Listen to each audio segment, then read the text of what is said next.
Welcome to another episode of Shadows of the Tarot. Elise missed Tammy. She never knew how much she would miss her until she was gone. It was an ache that settled deep in her chest, a hollow space where Tammy's presence used to be. She tried to block it from her mind, tried to convince herself that life would move on, that things would return to normal, but the weight of guilt was relentless. No matter how much she pushed it away, she couldn't escape the truth. She was the reason Tammy was no longer part of her life. And as if the crushing guilt wasn't enough, there was that detective. Always lurking. Always watching. She would catch glimpses of him near the apartment building, leaning against his car, pretending not to be staring at her. Did he really think he could just wait her out? That she was some cold-blooded killer who would eventually slip up and lead him to another crime? The thought made her laugh bitterly. She wasn't stupid. She knew exactly what she was involved in now. The tarot cards weren't just tools of divination anymore. They had a will of their own. Once she performed a reading, they took on a life beyond her control. But that didn't make her a murderer. She wasn't the one pulling the strings. She kept noticing Carol. There was something effortlessly captivating about her presence, a quiet confidence that set her apart from the others in the building. Carol was quite tall, with a slender yet athletic build that reflected her dedication to her modeling career. She carried herself with an almost regal poise, moving with a grace that made it clear she was used to being in the spotlight. Her long chestnut brown hair cascaded down her back in soft waves, always impeccably styled to frame her high cheekbones and enhance her sharp features. Her hazel eyes were striking, shifting in color depending on her mood, sometimes glowing with a golden warmth, other times darkened with intensity.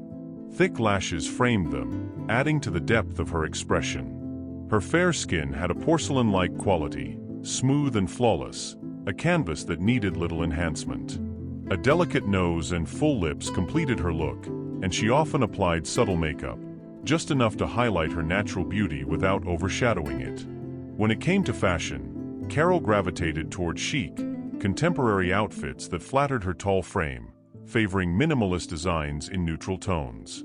She had a knack for combining understated elegance with bold statement pieces, an oversized coat, a striking necklace, or a pop of color in her handbag. Carol lived in the same apartment block as Elise. They often passed each other on the stairwell, exchanging polite smiles or brief waves, but their interactions had never extended beyond that.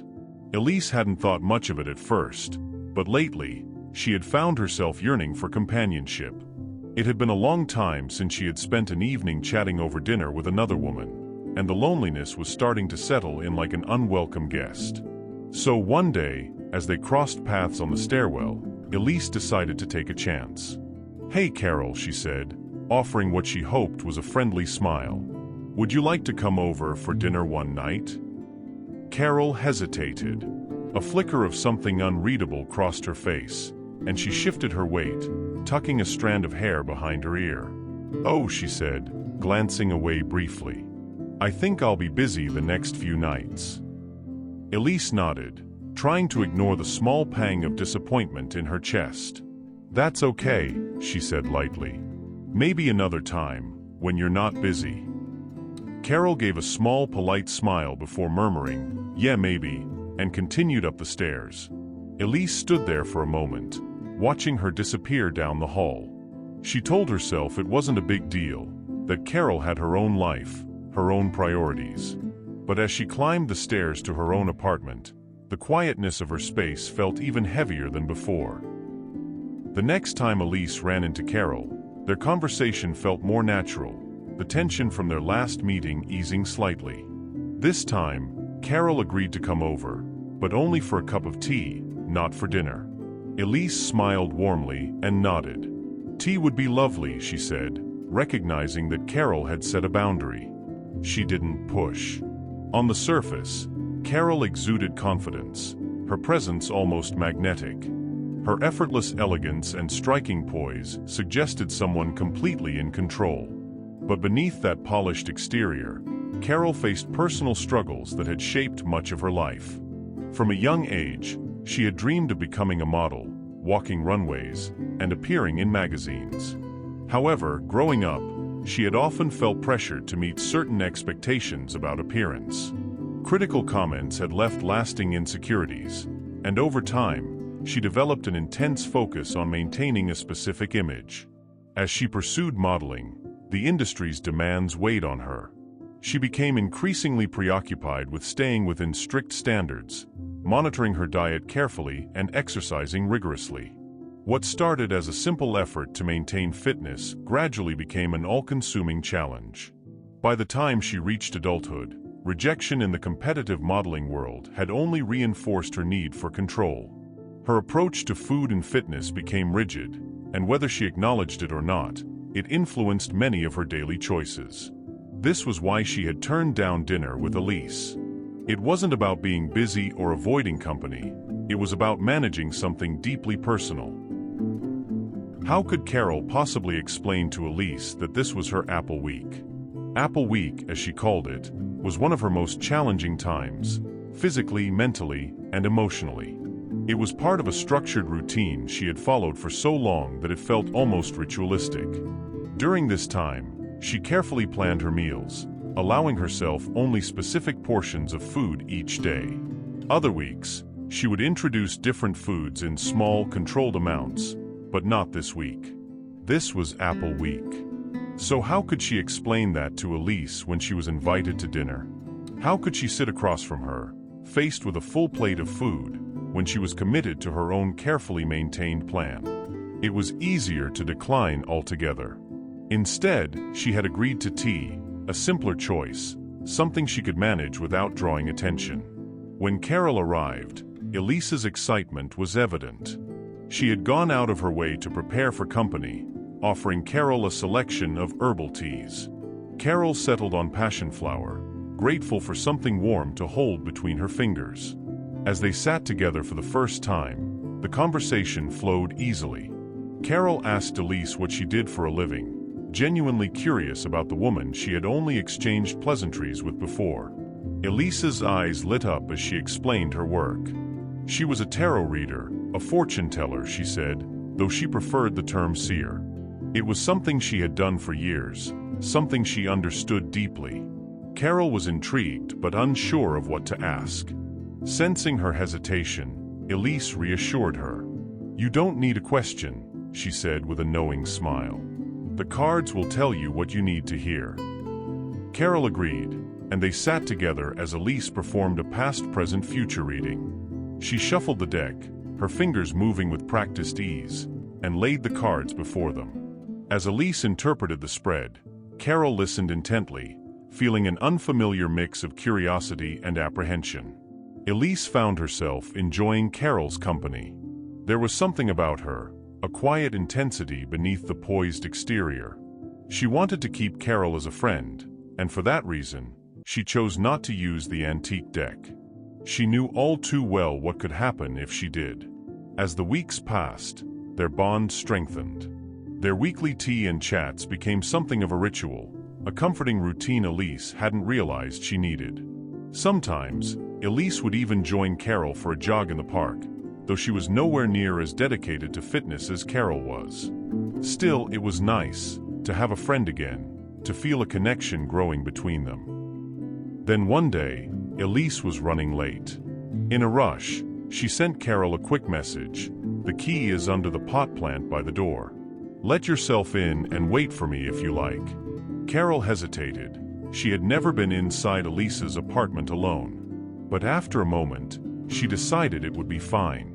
As she stepped in, she took in the space, noting how different it felt without Elise there. It was cozy, yet filled with an air of mystery. Books stacked haphazardly, crystals glinting in the dim light, and the faint lingering scent of incense. Her eyes wandered to the bookshelves, drawn instinctively to a small old tin nestled between the worn spines of tarot books. That must be another deck, she thought. Elise had been teaching her a little about tarot, and curiosity tugged at her. She reached for the tin, feeling a strange anticipation as she pried it open. The cards inside looked aged, their edges softened by time. Without thinking, she shuffled and drew a card. She turned it over, the star. A rush of emotion flooded through her. It was a mystical card, a symbol of hope, renewal, and guidance. Unsure why she felt so connected to it, she quickly snapped a photo before placing the deck back exactly as she had found it. A small part of her felt guilty. Elise had never shown her this deck before. It felt personal, like something sacred. Maybe she doesn't even use it anymore, Carol reasoned, brushing off her unease. To shake the feeling, she headed to the kitchen and busied herself by putting the kettle on. By the time Elise arrived, Carol was already settled at the table, tapping idly on her phone. As they chatted, Carol casually mentioned her latest modeling campaign. "They want me to adjust my look a little before the shoot," she said, her voice light, as if it were just another task on her to-do list. Elise frowned, her stomach twisting. Adjust? Carol already looked so refined, so striking. Elise had seen her without makeup on a few occasions, and beneath the polished exterior, Carol often seemed drained, as if the demands of her career weighed heavily on her. Elise had noticed it before but hadn't said anything. Now, it was impossible to ignore. She wanted to say something, to tell Carol she didn't need to change, that the industry was harsh, that there had to be other opportunities that wouldn't demand so much of her. But she hesitated. Would Carol even listen? Would she think Elise was overstepping? Instead, she sipped her tea, weighing her words carefully. "Are you sure that's necessary?" she finally asked, keeping her tone gentle. Carol only shrugged, brushing off the concern. "It's just part of the job." Elise nodded slowly, but the unease remained. She knew there was more to it than that. When Carol got home, she couldn't stop thinking about the card. She pulled out her phone and stared at the image of the star. Something about it drew her in. Curious, she began researching its meaning. To her surprise, the star symbolized freedom, optimism, renewal, and the power to heal. It represented hope, a guiding light in the darkness, and the will to move forward. But then she remembered, she had drawn it in reverse. Her stomach twisted as she read further. Reversed, the card signified doubt, uncertainty, and struggling to see the light ahead. It spoke of losing faith in oneself, of feeling stuck, of being unable to recognize the possibilities that still existed. Carol swallowed hard and set her phone down. She wasn't sure she believed in tarot, but the words felt eerily familiar. Is this really how I feel? She shook her head, pushing the thought aside. Lately, everything had felt more difficult. The long days, the pressure, the expectations. The modeling industry demanded perfection, and Carol had always been determined to meet its standards. She worked hard to maintain control, sticking to her routines with discipline. But recently, exhaustion had settled into her bones, making it harder to push through. She had heard whispers in the industry about different ways people managed their energy levels, how they kept up with the demands. Some methods seemed extreme, but in a world where image was everything, it was easy to feel the pressure. Maybe I should try harder. Maybe there's more I can do. Carol was ambitious, driven by a need to succeed in an unforgiving world. But no matter how many campaigns she booked, there was always a voice in her head telling her she wasn't enough. The criticism she had faced in the past still echoed, shaping the way she saw herself. She set impossibly high standards, always chasing an ideal that seemed just out of reach. Deep down, she wanted validation. She wanted to feel accepted, not just by the world, but by herself. She glanced at the image of the star one last time, exhaling slowly. Maybe the card was right. Maybe I should focus on the good. But even as she thought it, another part of her wasn't sure she believed it. A few more weeks passed, and Carol had pushed herself further than ever before, too far. The signs were becoming impossible to ignore. Her once radiant skin looked tired, the shadows beneath her eyes deepening. Her sharp features, once striking, now seemed more fragile. No matter how much care she put into her routine, she couldn't shake the exhaustion that clung to her. She had been feeling more drained than usual, her energy dipping lower with each passing day. Even small things, like misplacing objects or struggling to focus, had become more frequent. She told herself it was just stress, just part of the process. She had worked so hard, and she was so close to her goals. Just a little more. That's all she needed. She had come this far. What was a little more effort? Carol had been living this way for so long now that she could hardly remember what it felt like to slow down. The long hours, the discipline, the sacrifices, it was all necessary for success. Surely, this was the final push before she finally got her big break. Even today, when her body felt heavier than usual, when the mere act of standing made her vision blur at the edges, she refused to give in. She shoved in her earbuds, turned up her motivational playlist, and forced herself out the door. The morning was deceptively peaceful. The sun filtered through the trees, casting dappled light across the path. A cool breeze kissed her skin, momentarily invigorating her. The rhythmic beat of her music pulsed in her ears, fueling her determination. She pushed forward, ignoring the way her limbs felt unsteady, the way her heart pounded a little harder than usual. She had been feeling off lately, but she brushed it aside. Maybe it was stress. Maybe she just needed to rest. But for now, all that mattered was moving forward. Suddenly, an intense heat surged through Carol's body, a fiery wave unlike anything she had ever felt before. It was strange. She was usually cold, always layering up no matter the temperature. But now, it was as if warmth flooded her veins, spreading from her core to the tips of her fingers. A sharp, crushing pressure gripped her chest, stealing her breath in an instant. Her vision blurred, and before she could even process what was happening, her legs wobbled beneath her. She stumbled forward, trying to steady herself, but the world around her tilted. The next thing she knew, she was on the ground. The impact sent a dull shock through her body, but the sensation barely registered. Her focus was on the racing pulse in her ears, the strange heaviness weighing her down. The park spun around her, shapes blurring at the edges of her sight. It was early morning, the walking path still quiet, with only the occasional jogger passing by. Carol remained still, her body curled slightly to the side. To anyone glancing her way, she might have looked like just another runner pausing to rest, catching her breath before continuing. But then, a group of students on their way to school slowed as they passed. One of them hesitated, a flicker of unease crossing their face. "Hey, is she okay?" one of them murmured. Another stepped closer, uncertain, before gently nudging Carol's shoulder. She didn't stir. A hush settled over the group as a quiet realization crept in. Something wasn't right. One of the children quickly pulled out their phone, calling for help. Concern filled their voice as they explained that something wasn't right. The woman on the path wasn't moving. Within minutes, a nearby adult arrived, hurrying to Carol's side. They knelt beside her, checking for any response. Moments later, paramedics arrived, working swiftly as they assessed the situation. Despite their efforts, Carol's body had already reached its limit. The official cause was reported as a sudden cardiac event. Her system, already under immense strain, simply couldn't keep up.